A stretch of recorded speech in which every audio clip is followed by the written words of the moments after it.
Welcome to Life Her Podcast, the podcast that guides you from the 9-to-5 grind to the freedom of your own path. Discover how to conquer life's challenges while pursuing your passions with unwavering faith. Because being an entrepreneur is not easy. So let's get to it. Hey everyone, I'm Yvette Lloyd, host of Life Her Podcast. We have an amazing guest tonight, and the world is where the mental health is and is forefront of our lives. Dr. Uche stands out as a compassionate trailblazer, reshaping how we view emotional well-being as a licensed psychologist based in Pennsylvania. Dr. Uche empowers adults and adolescents through the therapy and equips organizations with different topics and also create the trauma-informed mentally and health environments. She's also the co-founder of Talk Niger and also groundbreaking of nonprofit dedicated and breaking the stigma surrounding mental illness in Nigeria community. Through her work, Dr.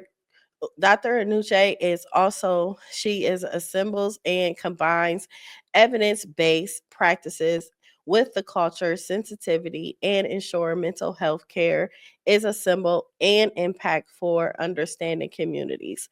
She is amazing. And guess what, y'all? I am blessed to have her on my show today. Hey. Hello. How are you?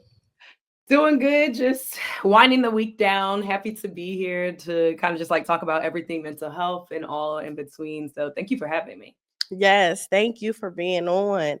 Now, mental health has been a major topic for a lot of people. And however, sometimes we get the stigma of a lot of people seeing people giving mental health advice, but they still need mental health themselves.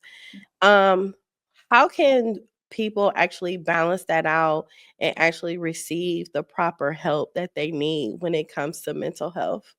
Yeah, I think that's you bring up a really good point, right? That right now mental health is such like a hot topic. Everyone's giving advice, everyone's telling you go to therapy. And I think anytime something becomes more mainstream, like there are good parts of it, and then there's parts where you're like, oh, maybe we need to refine this a little bit. And so I think in going into anything, you always want to kind of like test the source and say like, okay, what is it about this person? What is it about what they're saying? And does this kind of like align with like what truth may be? And so I think, especially in like the mental health world, it's really important to say like, okay, whether it's like, okay, what is this person's credentials? How are they coming off? What are like, is there support for the things that they're saying? Can I find kind of different places where it's like, okay, this makes sense what this person is saying. And then from there, you're able to say, okay, let me start to seek out something for myself. Because I think, the more access to things is really, really good. We need to break down barriers, but there's also still a difference between, okay, I'm getting access to like mental health resources, but am I actually engaging in them in a healthy way? Yes, that is so true. So, can you share your journey into psychology and what inspired you to focus on mental health within the culturally diverse communities? Yeah, so I am Nigerian American, so born and raised in Atlanta, and then my parents immigrated from Nigeria. And that's a significant part of my story because everyone always talks about with Nigerians, there's certain occupations that we're supposed to do, medical doctor, lawyer, engineer, everything else. Don't do it. And so when I decided to go into psychology, it was a completely different thing. My parents were just like, what do you mean you want to be a psychologist? Like that are you gonna make money? Like they just were super confused. Wow. But I decided by the time I was like in sixth grade, I had this project that I had to do, and I kind of went overboard, and I like was gathering data and doing all this stuff and trying to understand why do people engage in this type of behavior and things like that. And it just really was interesting to me. And I always knew that I wanted to be like in a helping profession. So everyone in my family is in some type of helping profession, whether it's my dad's a professor, my mom's a teacher, lawyers, administrators, education. So everything is about like, how do we help the community? And I loved all those things. things, but I never felt like it was a fit for like what I wanted to do. But when I fell into kind of like psychology, it was like, oh, this made sense for me. I already really love people. I love community. I love talking to people, getting to know their stories. And so it was easy to be like, oh, okay, what is this? And then like from there, like going to college and all of that. And then when I was in the year before my last year in college, I worked at a C5 Youth Foundation, which was like a camp for like at-risk youth, and just kind of looking at what happens when when children are just, brought up in situations where it's not the best for them, and giving them hope that this doesn't have to like be your story. And so for me, I always say that that was like my turning point into really deciding to go into like trauma specific work, because I think like a lot of times how we treat trauma in our society is not very redemptive or restorative. It's like, get over it, or it's like, this is your identity. And so I found a lot in thinking of like, how do I help people to get to this place where you're able to not you don't want to ignore it anymore. You're able to acknowledge it, but you're also able to say like, I get to decide, how do I want this to show up in my life now? Yes. So when it comes to mental health, it could be in different forms. It could be relationships, social media, anything. Now, when it comes to social media, social media wasn't really big back in the 90s. And then now you have people that transition their mindset into something totally different. And that's due to them being on social media. What are some ways that where people could create a healthy mindset and not actually take in the things that they see and hear internally to let it affect their mental illness? Yeah. I think you have to like, even beforehand, you have to decide like, why am I engaging in social media? Like, what's my purpose here?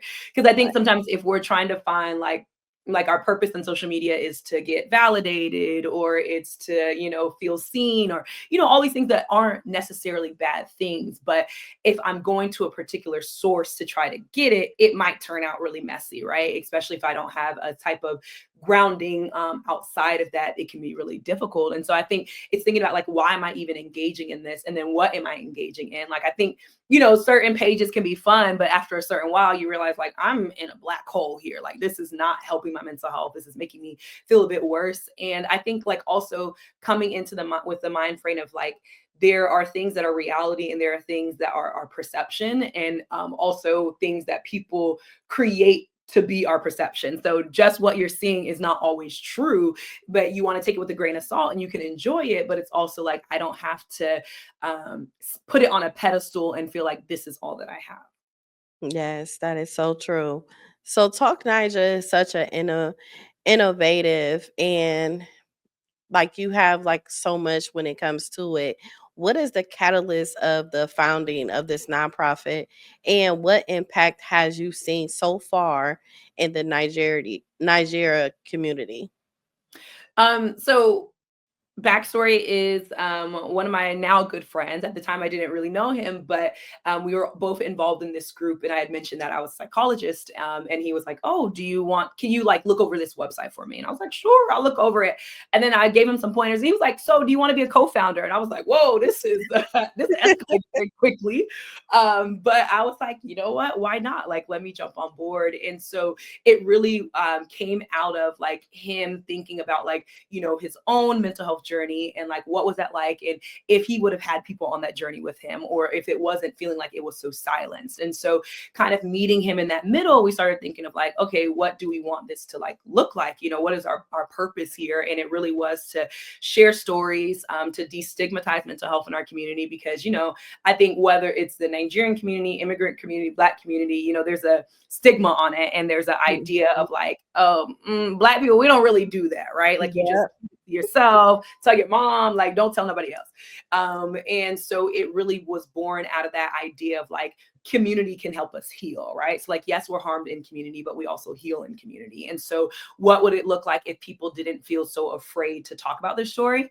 But then also like, how do we start to like break down the barriers to access to therapy, which came from us creating the Talk Niger Therapy Fund. And so through amazing donations for the last several years, what we do is each quarter we pick a new cohort, and we fund them to go to therapy for up to $120 per session for 8 sessions. And I would say that like, it's been so amazing just seeing people, whether I literally ran into someone while I was in Nigeria and they were like, I was a recipient of your fund and you don't understand how much that changed my life. And it was like one of those like, oh my gosh, serendipity type of moments where it was like, wow, like what we're doing is making sense. Like what we're doing actually has an impact in like allowing people to say like, I actually can get help now. Yes, that is amazing because we do have that stigma when it was like, whatever happens in my house stays in my house. You don't Mhm, need to talk to nobody. They don't need to know because they mhm, either be afraid of children's services being called on them, mhm. police being called on them, and different things. But it's like it's holding us back from who we need to become as Yeah. well. Can you talk about like how important it is for people to step outside of that mindset, and also how can they find a psychologist that they can actually trust and relate to for them to feel comfortable? Mm.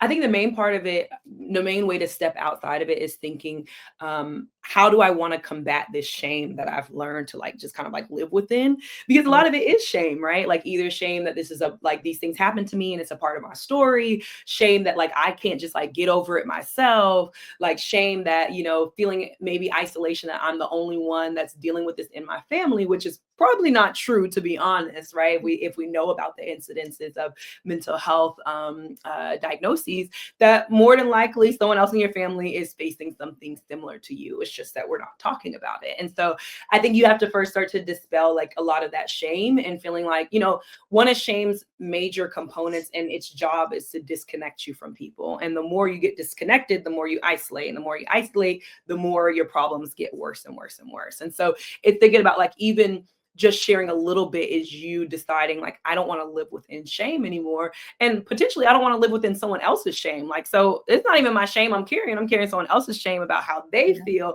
This is even really how I feel. And I think like when people start to examine that, they're like, wait, I actually don't care about this much. It's just that I've been told that this is what I'm supposed to care about. And so then I think once you get to that point, you start saying, okay, how do I want to like where do I want to get help from? What does this look like? I think one of the biggest tools that has come in the last like 5 or 6 years is the Therapy for Black Girls site. So I'm on the directory there, and a lot of my clients just come from there. Like, I saw your profile on Therapy for Black Girls.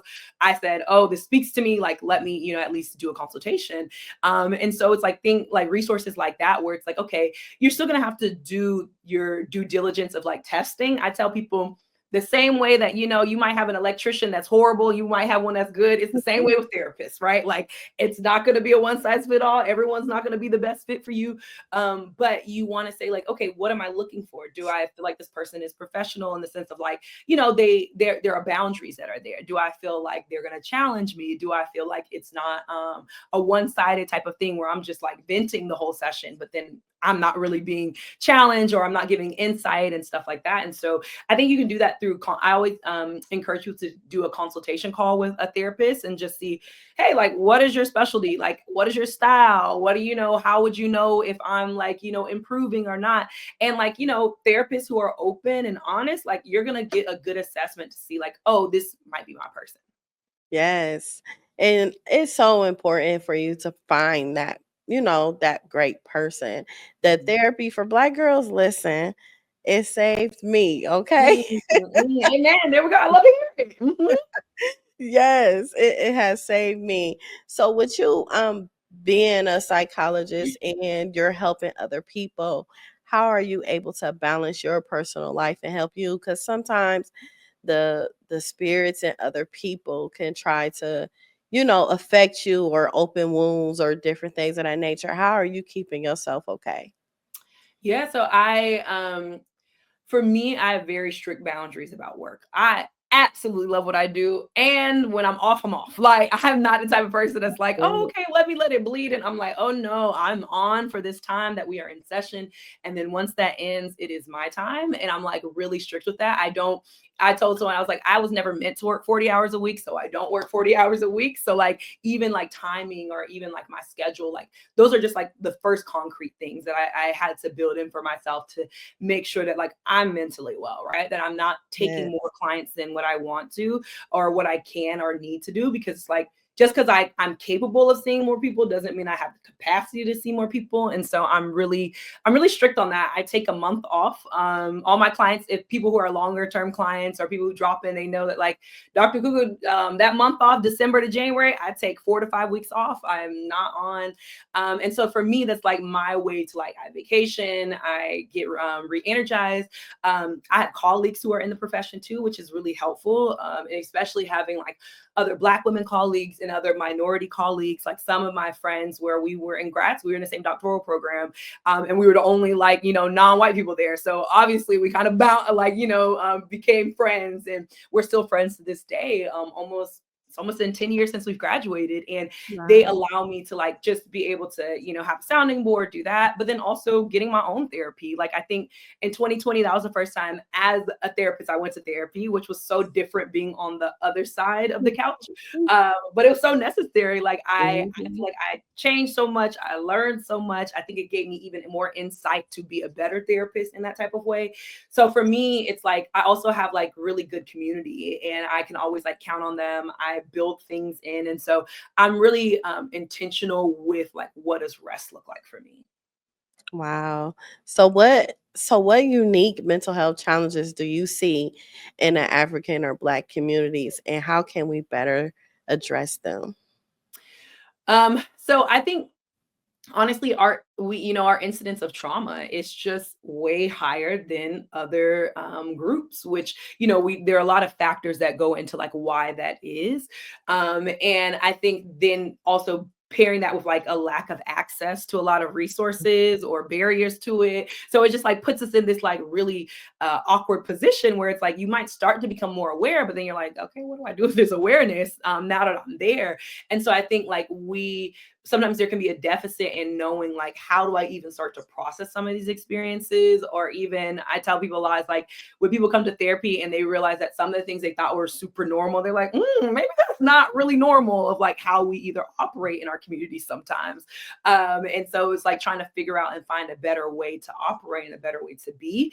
And so I see that as being like something that it's like, yes, trauma happens in all communities, but I think there can be sometimes like a compilation of different types of trauma also on top of like then racial trauma and trying to be in this system, and so you're like, I'm trying to already fight for my life here, and then y'all are actively making it more difficult for me to live my life. What am I supposed to do? So I think like that's something that's unique for us too. Man, it's so unique because it's like, I don't know, it's just we have so much fear when it comes to things that could help us, but however, we scared because we were always seeing things that could help us, and it turns into something to hinder us. Yeah. And there wasn't a lot of transparency. Like, I think I understand why people are afraid of the system. Like, I completely get it. It's like we think about the Tuskegee experiments and, all these things where it's like, you didn't really sign up for these things, and then people did something to you, right? And so Yeah. I definitely get like the fear, but I always think about like you want to turn that fear into like maybe caution instead of like a hindrance, right? Like fear is Yeah. a regular emotion like everything else, but how it shows up in your life depends on like, am I allowing the fear to lead my life, or am I just being like, okay, I understand this, what else might be there, and like not letting it just kind of take you from what you need. Yes, that is so true. And it's so crazy because I've been owning a daycare center for about 17 years now. And most likely like 99% of my families, they get assistance on childcare. And Mm, it's so crazy because I had one parent, a few like last year, she came through my daycare program through children's services. So, they come in and they come check on the kids quite often. And she was just so scared and frightened, and I had to really make her feel comfortable. But on the other end, children's services, I've seen them hinder her more than help her mhm, become a better parent or not make the same mistake, whatever the mistake was, for her to get children's services involved. And what I did was I had to shift the whole thing to make her feel comfortable mhm, and make her kids feel comfortable and help her with different clothes and shoes and, just help her instead of making her feel so scared.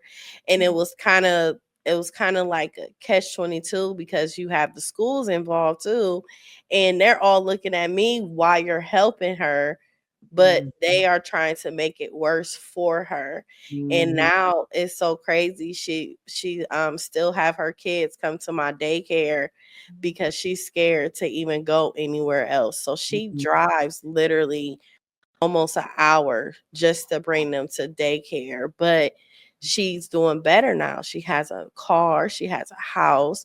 She's doing so much better. I'm like literally proud of her, but that's an example of Mhm. how many of them feel, and all it takes is like one of us to really care and Yeah. nurture them and guide them, because a lot of them may not even be knowledgeable or may Mhm. not ever had anyone help them before, because you got Mhm. to see who their families are and what their families done and the generational things that keep going on until they find that break, Mhm. and sometimes we are the break and we need to have the patience. Yeah, no, I think that's 100%. I think you made her feel safe, right? Like you did not ostracize her. You didn't say like, oh, you didn't make a prediction about what type of mom she is because of this situation. So then that's like, okay, like she one sees me and she doesn't see me and then categorizes me as this like other, right? And I think that's something big for us too, which is why we need more Black people in the mental health space. We need more psychologists, therapists, social workers, all of that, educators, childcare work, like, because it allows people to kind of like take their guard down. Because when you start to work within the system in whatever way, you understand why people are scared of the system, because Yes. you stuff, you're like, I remember when I worked at a nonprofit several years ago, and I remember something coming across the desk, and it was like this woman, her children were taken away because they were playing in the yard unsupervised. The older person was there, but because she technically wasn't there, and I was like, this was a reason to take her kids, but then you wanted her to have a job. So how is she supposed to have a job to take care of the kids? Because if she doesn't have money, then you're gonna remove her kids as a result of being in poverty. But then so it's like this, like, Yes. cycle of like, you don't allow someone to actually get out of it and you punish them for wanting to do better. Yes, you do.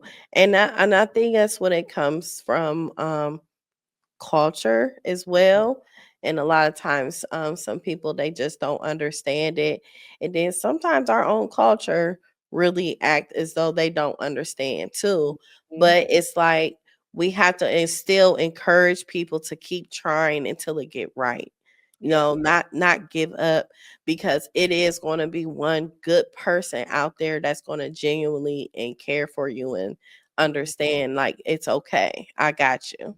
Exactly, exactly. 'Cause you don't end up winning when you're just like, "Ugh, I give up," right? Like, and I understand the weight of it. It's difficult, but it's also like, what like sweetness might be on the other side, right? Like, how can, if I get there, like it can't be, like this, at least I know if I keep on this path, I know exactly what's going to happen. But if I choose something different, like there's a possibility that something greater is there. Yes, it definitely is. So, why is it so important to approach trauma and sensitivity? And how can people begin to unpack their trauma in a healthy way? Yeah. I think it's important to approach it with sensitivity because it is a complicated issue, a complicated matter. And it's a matter that, like, a lot of times people put a lot of judgment there. And so it's better when we, like, kind of come from a non judgmental space and it's just like, okay, what has happened? How has this impacted me? Where am I seeing it in my life? How am I seeing myself different here? And I think, like, when you're starting to get to this place where you're like, I can't do this anymore, right? I think a lot of people come to therapy in different areas, or a lot of people start Yeah. like getting like working on trauma in different areas. But a lot of times it's because they're like, I can't do this anymore, right? Yeah. Like, you see, like, you're like, my relationships are trash, like I'm not happy, like I'm, all this other stuff, and you're like, okay, I'm at my wits end. What can I do? And so I think, in starting from that, you first have to acknowledge, has have things happen to me that were just not okay, right? Like, what type of things in my life, what type of patterns, and maybe in my family, what things have I witnessed that is just like, this was not okay that I witnessed this. And then I like, of course, coming from my perspective, I think being able to unpack trauma with someone else, with a mental health professional that has a specialty in that, is like one of the best ways, because there can, sometimes we get into this place where we're like, I just want to heal, I want to heal. And then you just try to jump in and it's like, ooh, maybe I shouldn't have jumped in like this, right? Like there might be a little bit more of a better way, a systematic way for me to move in this way, so I don't feel overwhelmed and I don't feel as though like I have no resources. But I think it's like, first, reaching out to someone. If you're not in a position where you're like, okay, I have a therapist to work with right now, I still think you can still start to address the traumatic events that have happened to you. If you can do it through like certain like novels, reading certain spaces, I think like community groups can be really helpful in that, and like just getting to the place where you're able to start to kind of like acknowledge like, oh, something has happened to me. And then from there, like starting to think about like, okay, do I feel like I'm even at an emotional stable place, right? Like learning, how do I start to regulate my emotions, so then when I do get into more deeper trauma work, I don't feel as though like I'm falling completely apart in that way. Yes. So, with that being said, what are some healthy coping mechanisms for managing stress and anxiety? Yeah. So I always think about taking an inventory about, like, I like journaling. I think journaling is a great thing. I think getting things out on paper is amazing, because what I tell people is that like our brain is a beautiful place, but it can also be a very scary place, right? Like, because your brain can make you believe absolutely anything. And that is one of the biggest things in anxiety, is that, you get into this loop, and you're like excessive worry, and you're thinking about all the outcomes, and you're predicting things like that. And sometimes when you're the only one that you're speaking to, it makes everything feel so real. And so in journaling, even if you're just like, let me just write down these thoughts on a piece of paper, you can almost say like, okay, does this make a lot of sense for me right now, right? Like, what might be an alternative? So I always like for people to think about journaling, thinking about how can I slow myself down. So when we think about also anxiety, there's a quickness to anxiety, right? Your thoughts are Yeah. running a mile a minute. You're ruminating on a lot of things. Your heart is racing. Your blood is flowing. And so a part of that is like, okay, how can I get myself to slow down? So whether it's like doing a slow morning, having a routine in that type of way, whether it's doing like body type of stuff, whether it's deep breathing, some people like yoga, Pilates, things like that, but something where it's like a mind body connection. So even if you're like, oh, I'm not a Pilates girl, like I'm not a Pilates guy, like I can't do that, but you can think about like, okay, let's say I wake up in the morning, can I take time to stretch? Can I take time to say like, okay, maybe I set my alarm 20 minutes a little bit before, so I don't start my day in like a complete rush, right? So sometimes you're like, oh my gosh, I'm like so anxious, but it's like, well, you woke up with a loud alarm, then you rush into the bathroom, and then, you never got that space for you to actually slow down and say like, hey, can I take an inventory of like my feelings? Can I take an inventory of my body before I hop into what I have to do that day? Yes, that is like so helpful, especially the journaling part. And a lot of people don't realize that. Another thing that I had started doing, because I lost my mom and husband in a year. Mm, I listened to music and made a playlist, mm, and I also like recorded myself. Instead of writing it down, I recorded and said my thoughts. mhm. And then with me listening to it, it made me interpret it different into creating it to be more empowering for myself to heal. Yeah, I like that. I like that. Yeah, I think video journals are really cool. Like voice memo journals are really nice too, because it is like, and I think one thing that can be helpful in that way is like when you listen back to it, and especially when you're in a different place, it's like, wow, I might have been in the struggle there, but like I'm not there anymore, right? And so sometimes that too is a big encouragement, because it lets you say like, life does change, like things do get better, it's not always going to be like this. But when you're in a really anxious moment or a really depressed moment, it feels like that's all I can know, right? And even when you're in a grieving moment, it just feels like this is all that I'm going to feel forever. And so sometimes it's like good to be able to say like, well, I'm able to look back and say like, I'm not there anymore. Yeah. So what role does self-forgiveness play in the healing journey? I think it plays big role. Like I think self-forgiveness and self-compassion, I think they kind of go like hand in hand. Because when we're thinking about like the most important relationship you're going to have is the one with yourself. And if Mhm. I have animosity towards myself, if I have anger towards myself, irritation, like that plays out, and it plays out on like how I treat myself. It plays out in what relationships I choose, what jobs I choose to stay in that I might need to leave.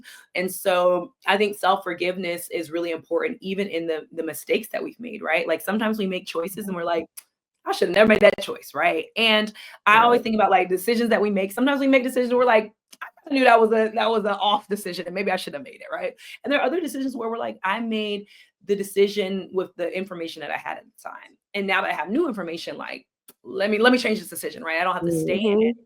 But I think it's really important to get to that place, because otherwise you're going to be stuck, right? I think when we get into this place of like unforgiveness, especially with ourselves, it leads to stuckness, and it leads to just a diminished relationship with yourself. And then it's like, okay, now I'm in this self-deprecating cycle and I'm beating up on myself and I'm thinking, okay, if I just tear myself down more, I'll get better. And you don't, you just feel more depressed. Yes. So if someone is listening and they feel alone and overwhelmed, what's one thing you'll want them to hear today? That they are human, right? That their experience is is something that, that it is real. It is something that does matter, and that they also matter with it. And so like their experience or whatever is happening to them, it's not greater than their worth, and that their self-worth and the fact that they're worthy is a fact.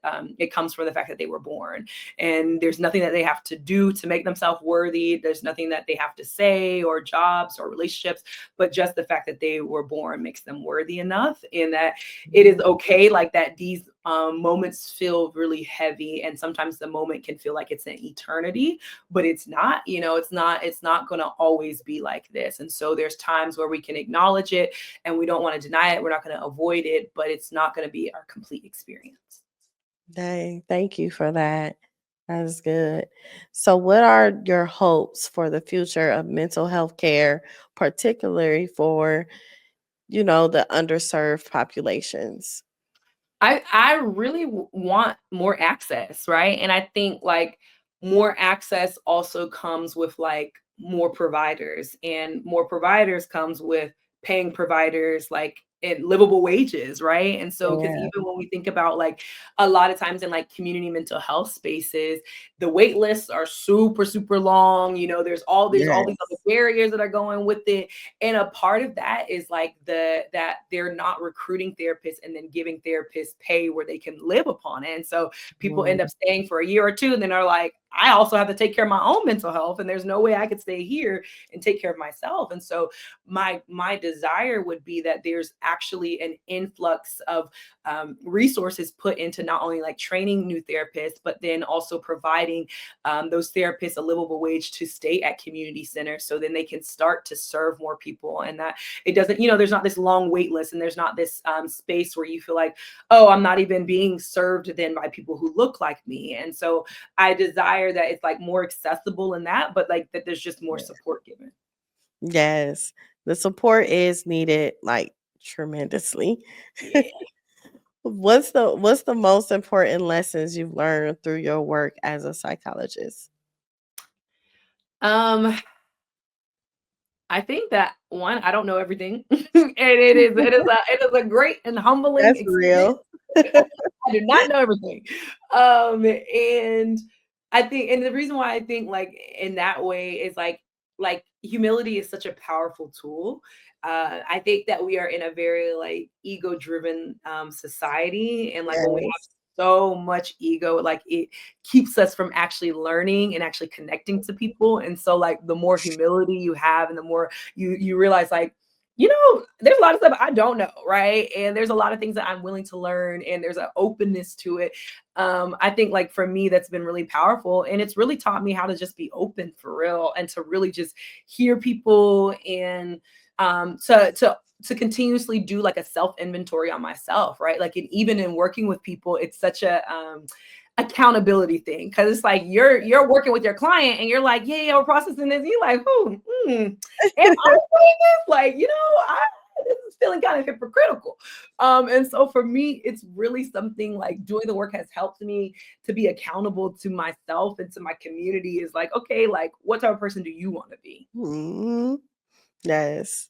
That is amazing because it shows you're passionate with it. Because sometimes people go in the field because that's what they want to do in the field, but Mhm. you being like so passionate with it, it means so much because that means the people are in a safe space. Yeah. Yeah, thank you. Yeah, and that's what that's all that I want. Like I tell people, when I do an intake, I always tell them, like, at the very beginning, I just want you to be as honest as you can be. And I always say as you can be because sometimes we're not Yeah. as honest, right? And then I tell people like as we get to know each other better, the honesty is gonna flow a little bit easier, right? Like, and it's super Yes. natural to be like, I'm not ready to be completely honest here, but there's time and there's space for you to unfold it and understand it. Yes, it is.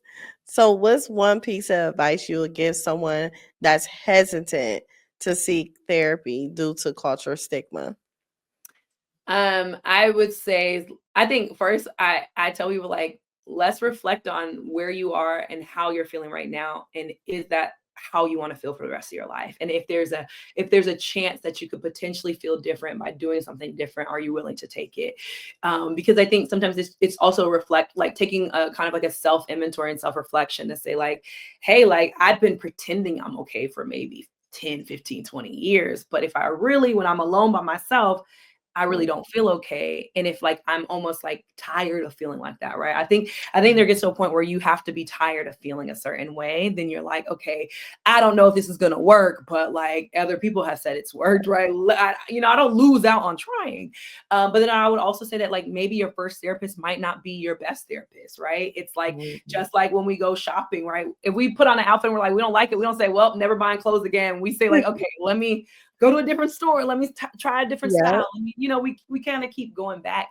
And so I tell people to like, don't let that first experience, if it's not a great experience, or if it's kind of even a mid experience, don't let that say like, okay, I can't have a great experience, right? Like this might have just been my intro. And I also think that depending on where you are in life and what you need, the type of therapist that fits with you is going to be different. And so sometimes when you're coming to therapy just in crisis, you don't really care. You're just like, I just need to not be in crisis. So now I'm just looking for someone who's going to help build skills, who's going to be a safe, warm place.